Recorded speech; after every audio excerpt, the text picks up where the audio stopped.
Hello and welcome to Rajya Sabha Television. You're watching The Big Picture with me, Frank Rausen Pereira. The UK government on Wednesday said it has sought urgent information from India on the circumstances surrounding the detention and extradition of Christian Michel, the alleged middleman in the 3,600 crore rupees Agusta Westland VVIP chopper scam case, who is facing allegations of bribery. The businessman, a British national, was arrested in the UAE and extradited to India on Tuesday night.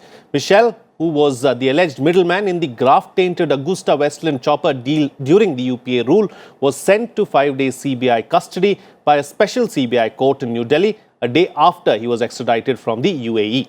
Michele is one of the three middlemen being probed in the case besides Guido, Haschke and Carlo, Gerosa by the Enforcement Directorate and the CBI.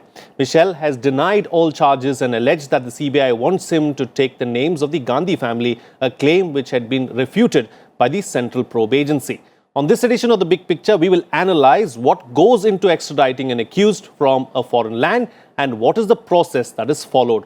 Joining me on the program today are Shekhar Iyer, senior journalist, Balwinder Singh, former Special Director, CBI, Prabhu Dayal, former ambassador, and Piyush Singh, advocate of the Supreme Court. Thank you to all my guests for joining me on this edition of The Big Picture. Ambassador Dayal, I'd like to begin the program with you. So, how is a foreign national really extradited to India, and what is the process, the due process that is followed?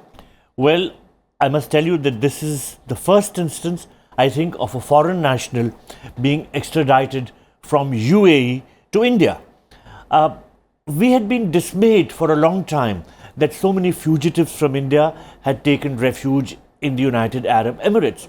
I was Consul General in Dubai from 94 to 98, and at that time the entire Dawood gang, was hiding there, plus so many others. So we had negotiated during that period the Extradition Treaty with the UAE, and it came into effect in 2000 after it was signed in 1999. And the UAE has extradited 19 fugitives from India. It's deported, including Iqbal Haskar, the brother of Dawood, and Mohammed Mustafa Dosa, plus some others in the Bombay Blast case. But this is the first instance where the UAE has extradited a foreign national. Now, I do not want to comment on the political aspects or the legal aspects because there are experts here to do that. But I would like to emphasize that there is a very important diplomatic aspect to the entire process. Extradition of a foreign national by the UAE could not have been done without a clearance from the political authorities in the UAE. Of course, it was also cleared by the courts because this question was asked of the courts whether, in terms of the extradition treaty with India, a foreign national could be extradited to India. And the courts had ruled that yes, the extradition was possible. But nonetheless, political clearances would have been necessary, especially since the concerned individual was a citizen of the United Kingdom. Now, as you mentioned in your introduction, the UK has sought consular access. Now, it is very important that we give consular access. Otherwise, we would be seen to be doing what the Pakistanis have been doing. They have denied consular access to us to visit our prisoner, Jadhav. Now, there are other fugitives who are hiding in other places, including in the United Kingdom.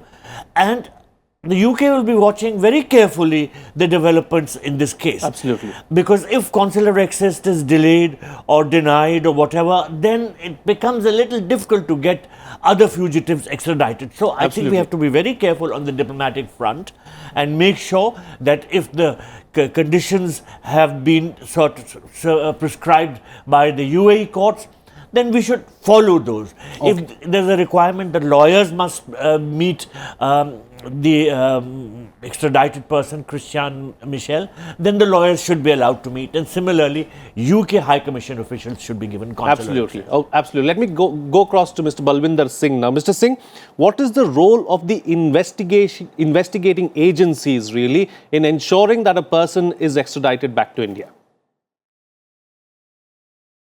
As already pointed out by former ambassador to UAE, the process of extradition involves both legal as well as diplomatic levels. As far as legal process is concerned, with a large number of countries, we have got extradition treaties as well as mutual legal assistance treaties. In extradition, the normal process, of course, it can vary from one country to another, but broad picture remains the same. That the requesting country has to prove in a prima facie manner that a case exists of a crime which is a crime in both the countries. The country from where the person is to be extradited as well as the country, in any case requesting country, it's a crime. Once that has been proven that it's a crime in both the countries, prima facie proven in a court of law, then there's an appeal level. Once appeal is exhausted, then at political or diplomatic level, a decision is taken whether to extradite or not. In this case, it's an achievement of both the investigating agency, which sends letter rogatory and also follows up the process of prima facie trial. And then it's an achievement at the political and diplomatic level that we have succeeded in getting a fugitive who is a citizen of Britain extradited from Dubai. Right. All right. Let me get the legal expert in now. Piyush Singh, is there a law in the country that governs the process? And is there a law on the authorities as well as far as extradition is concerned? Definitely, Frank. The Extradition Act of 1962 was the law which is governing it. But definitely it also lays down that extradition can only be done in three major circumstances. If we have a treaty with the requested state country, we have an arrangement, or we have an agreement with them. There can be also a principle of reciprocity. So in case we don't even have a treaty with a particular country, in case of principle of reciprocity is followed, the other country can also allow extradition to happen in that case. So in all such cases, when India is an requesting country and India makes a request to the other country, there can be either three circumstances: we have a treaty, agreement, or an arrangement. Or the second thing is, on the basis we can request them that in case we don't have these agreements with you right now, in case anything happens in future and we may need to reciprocate the same thing to you, we'll be happy to do that for you. So there's some precedent to follow, basically. Yes, definitely. And more so, I would say, with respect to foreign nationals, yes, with UAE, this would be the first time a foreign national has been extradited to India. Though I was going through the Ministry of External Affairs website, there's been so far 67 extraditions which has happened throughout the world to India. The criminals have been extradited back to India, out of which, as sir rightly pointed out, 19 have been from UAE. Though from other countries like Canada and US, foreign nationals have been extradited to India so far. So there have been precedent to that effect. Absolutely. Let me bring in Shekhar Iyer into the picture, because there are so many facets to this entire issue. Let's talk about the political implications, really, as far as the extradition of Christian Michel is concerned. Well, but the political impact, I would say there are two areas. See, as it was mentioned here, to be successful at extradition, you need first a legal framework in the shape of an extradition treaty. Then there is a legal process. The legal process is strengthened by a good investigation and good documentation as to make a case for extradition. And the third aspect is the diplomacy. And fourth, I would say, which would be the engine for this kind of success, would be the operation at the political level. It would have involved at the highest level both India and UAE, coming to some kind of understanding as to how this process has to be gone through. Now, I think apart from all this, what is also giving India that kind of clout today is India is seen as a rising global economic power. There are a lot of investments in this country from people who have disposable income, particularly in countries like UAE or Saudi Arabia. So there is a lot of economic interest involved here of people who are part of the ruling elite there. Therefore, and besides that, India has a huge, in terms of investment, in terms of the kind of potential that we are getting to see today. That also acts as a kind of a catalyst, I would say. So in this case, what has happened is there has been a political will which has driven this. And as the case unfolds, this concerns the purchase of 12 VVIP aircraft, rather helicopters, for transport of persons occupying offices of the President, Prime Minister and the Vice President. And what we understand is, by the time this blew up into a big scandal in Italy, we saw the UPA government then actually cancelling the contract. But by then the stories had emerged that kickbacks were paid for this deal. Now, what further we saw was 3 people were identified as among the facilitators involving the payment of bribes, and one is the person who was brought here as study. Now, this being the case, that what is the underlying story, which is having the political impact, is that when the deal was secured, it probably involved a lot of push at the political level. Right. So the question is, what was the kind of push that, because there were a lot of allegations about the irregularities involved in choosing this particular aircraft, because there were reports that some of the parameters of the choice of aircraft were arbitrarily changed. Right, right. So many things that are there. So I think what will unfold will be in the court of law. Right, absolutely, absolutely. Ambassador Prabhudayal, you spoke about consular access and you spoke about how it's important that India gives UK consular access to Christian Michel. What is the process of consular access really? The process involves a request by the mission, the diplomatic mission of the United Kingdom. That request can be in the form of a note verbal, and then the Ministry of External Affairs accords permission and facilitates the visit of consular officers from the UK High Commission to the concerned prisoner. Now, Piyush rightly said that even without an extradition treaty, countries can facilitate extradition. But the existence of an extradition treaty makes the process more authentic and more easy to achieve. India at the moment, as I mentioned earlier, has treaties, extradition treaties with 47 countries. It also has 10 extradition arrangements with other countries. Now, extradition arrangements are ipso facto weaker in nature. They are more in the nature of agreements which can be implemented or which can be ignored. It is very important for us because our fugitives seem to be now running to various countries. It's very important that we should try and sign extradition treaties with as many countries as possible. And our political relationship is going better and better with different countries, so it should be quite easy and achievable for us to have such extradition arrangements.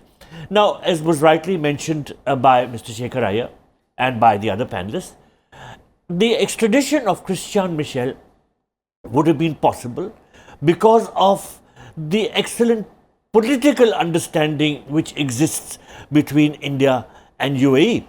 Of course, there has been a very healthy relationship between the two countries for a very, very long time. But I do feel that in recent years, there has been a strengthening of the relationship.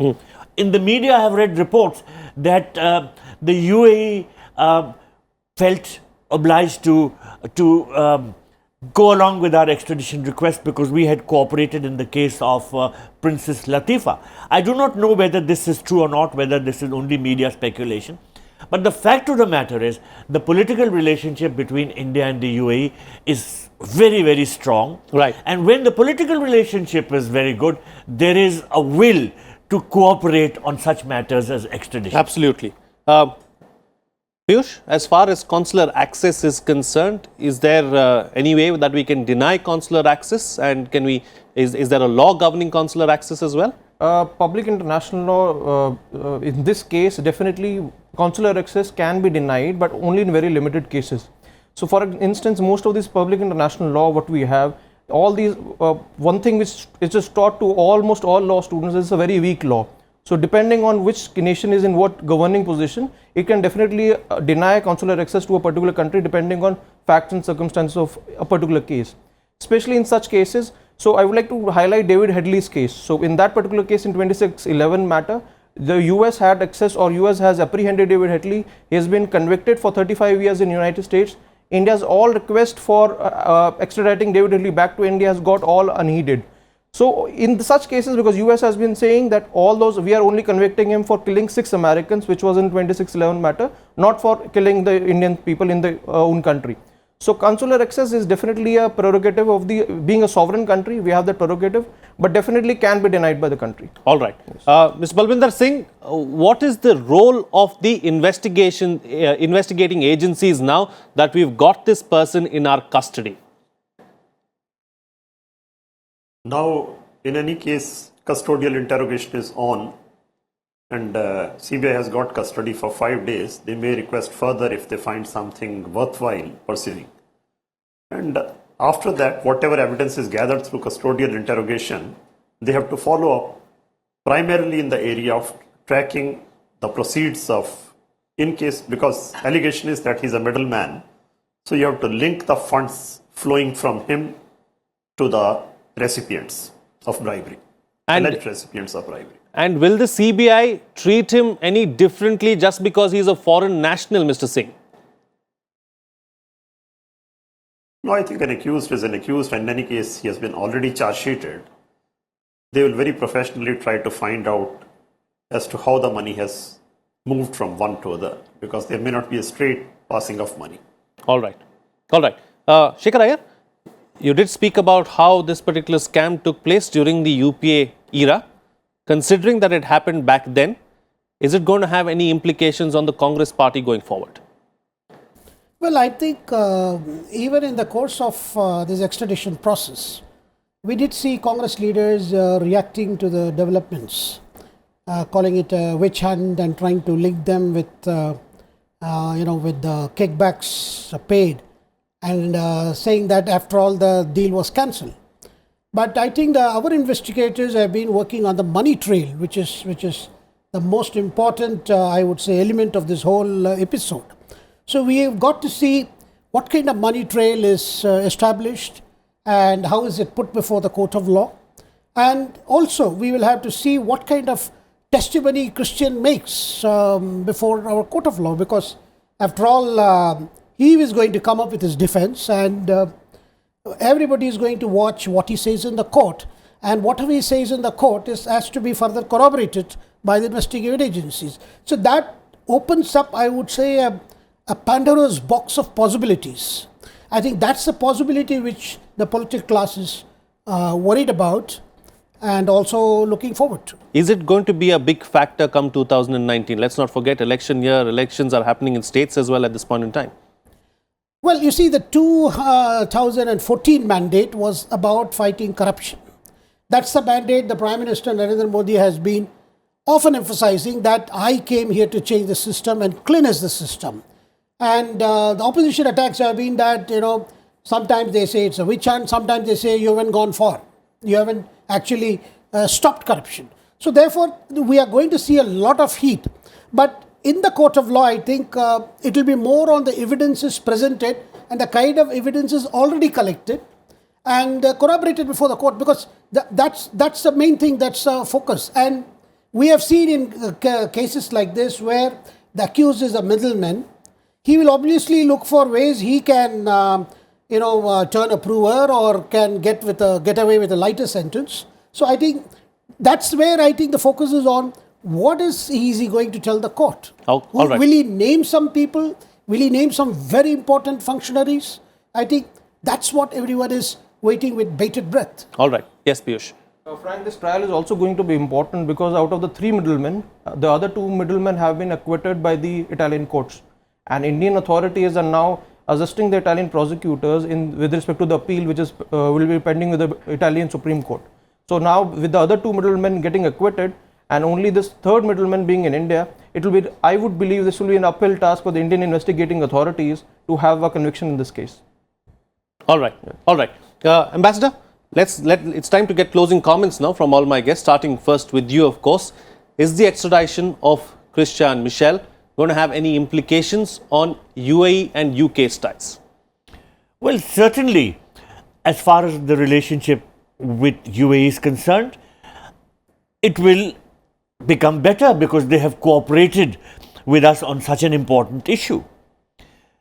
Similarly, the relationship with UK is confronted with a question mark, because just as UAE has cooperated, are they also going to cooperate in sending back fugitives who have taken refuge in their country? So it's very important that the right message goes to the UK through this case. I must mention that there has been some negative propaganda generated by the fugitives themselves, that jail conditions in India are not proper and that they will not be treated properly. In fact, they will be treated inhumanely, etc. So that propaganda needs to be countered so that we are able to convince the UK to send back fugitives. And if they do so, certainly the relationship will be poised to be better. The UK is facing its own problems on account of Brexit and whatever. And it needs India's friendship. And the UK realizes it, but by not cooperating with us in regard to our request for extraditing fugitives, probably they will not be doing their bit. It's very important that they do their bit and then take the necessary steps for taking the relationship forward. Can Michele be used as leverage maybe to bring back someone like a Vijay Mallya?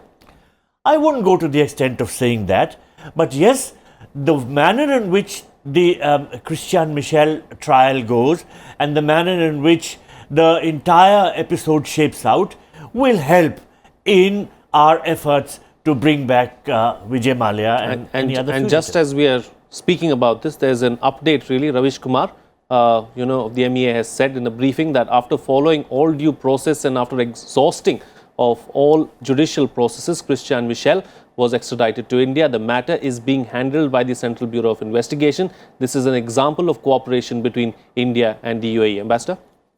Well, I agree. This is an example of cooperation between India and the UAE, and all well-intentioned countries should cooperate with each other in sending back fugitives. So this is my fond hope that the United Kingdom also does likewise. Absolutely. All right. Mr. Balwinder Singh, the extradition of Christian Michel, is that going to have any kind of an impact on other such fugitives? I think if you are looking at immediate case of Vijay Mallya from UK, as far as legal process is concerned, the verdict is expected on 10th of December, which will go on the basis of evidence produced by Indian authorities through Crown Prosecution Service of UK. And I also hope that British authorities see how UAE has cooperated with India and continue with in a similar way. All right. And Piyush Singh, what are the biggest challenges really as far as seeking a fugitive's extradition is concerned? The two biggest challenges is that it should be a offense, a principle of dual criminality. At times, the same offense in that particular country does not have the same terminology, but substance, at most of the time it has been held that the substance of the offense is the most important thing which has to be looked into. Then the second thing is, once a person is apprehended in the requested state or arrested in a requested state, other than the judicial order, you also require an administrative order. So like in this case, judicial order was passed, I would say 20 days back, but to get that administrative order, we require a lot of political consensus for that. All right. And Shekhar Iyer, is there a global effort really as far as cracking down on fugitives is concerned? Yeah, indeed, because we did see that this was an important agenda at the G20 summit last week, where our Prime Minister particularly raised this issue, and it did find a mention in the declaration that there should be a 11-point program how to go about this, because this is a problem now being faced by everybody. We hear of our people sometimes duping American citizens over online, and there are innumerable cases of American authorities pursuing here.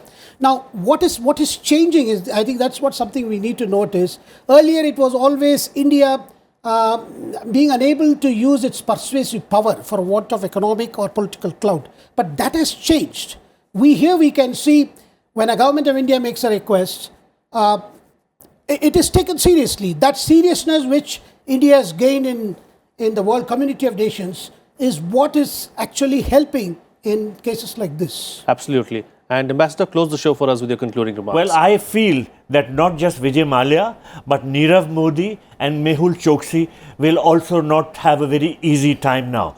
They will not get easy sleep, because I think the writing is on the wall that we are determined to get back fugitives who have run away from our system. And looking at the way things are shaping out, countries are more likely to cooperate with us than they were before. All right. On that note, then, we'll call it a wrap on this edition of The Big Picture. Thank you to Shekhar Iyer, Balwinder Singh, Prabhu Dayal and Piyush Singh for joining me on the program and putting things into perspective for us. The time ahead looks difficult for fugitives is what the panelists are suggesting, and it looks like the world is cooperating and standing together as one as far as dealing with offenders. With that, it's a wrap on this edition of The Big Picture. See you again next time.